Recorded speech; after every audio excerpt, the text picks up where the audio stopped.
চীনাবাদামের উপকারিতা সম্পর্কে আজকে আমরা জানব। চীনাবাদাম খুবই সহজলভ্য। বন্ধুরা, চীনাবাদাম ভীষণ উপকারী আমাদের শরীরের পক্ষে। এই চীনাবাদামে আছে প্রচুর পরিমাণে অ্যান্টিঅক্সিডেন্টস, মিনারেলস, বিভিন্ন প্রকারের ভিটামিনস, ফাইবার। যদি আমরা প্রত্যেক দিন সঠিক পরিমাণে এবং সঠিক নিয়মে চীনাবাদাম খেতে পারি, তাহলে কিন্তু বহু রোগের হাত থেকে রেহাই পাবো।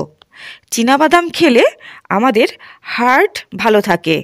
এটি খারাপ কোলেস্টেরলকে কম করে আমাদের শরীরে এবং রক্তচাপকে নিয়ন্ত্রণ করে থাকে।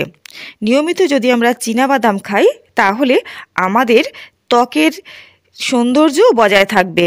এছাড়া চুলের স্বাস্থ্যও ভালো রাখে চীনাবাদাম। শরীরের বিভিন্ন প্রকার প্রদাহ কম করতে সহায়তা করে এই চীনাবাদাম। এছাড়া বন্ধুরা, চীনাবাদাম যদি আমরা নিয়মিত খাই, তাহলে আমাদের শরীরে রোগ প্রতিরোধ ক্ষমতা বৃদ্ধি পাবে। চীনাবাদামে আছে প্রচুর পরিমাণে ফাইবার, যা আমাদের কোষ্ঠকাঠিন্য দূর করতে সহায়তা করে এবং হজম শক্তি বৃদ্ধি করে। চীনাবাদামে আছে প্রচুর উপকার। এটি ছোট্ট শিশু থেকে বৃদ্ধ সকলেই কিন্তু খেতে পারেন। প্রেগনেন্ট মহিলাদের পক্ষেও কিন্তু চীনাবাদাম খুবই হিতকারী। ডায়াবেটিস রোগীরা চীনাবাদাম নির্দ্বিধায় খেতে পারেন, কেন কি চীনাবাদাম ডায়াবেটিস নিয়ন্ত্রণ করে থাকে। বন্ধুরা, তবে চীনাবাদাম খেতে হবে সঠিক পরিমাণে।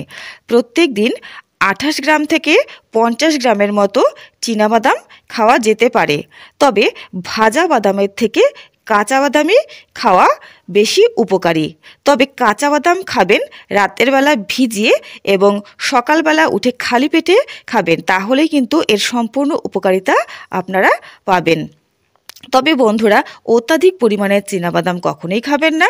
যাদের বাদামে অ্যালার্জি আছে, তারা চীনাবাদাম একেবারেই খাবেন না। বন্ধুরা, যদি ভিডিওটি ভালো লাগে তাহলে অবশ্যই লাইক করবেন এবং শেয়ার করবেন বন্ধুদের সঙ্গে, আর চ্যানেলটিকে সাবস্ক্রাইব করে রাখবেন নিয়মিত গুরুত্বপূর্ণ আপডেটগুলো পাওয়ার জন্য। সকলেই ভালো থাকবেন, সুস্থ থাকবেন। নমস্কার।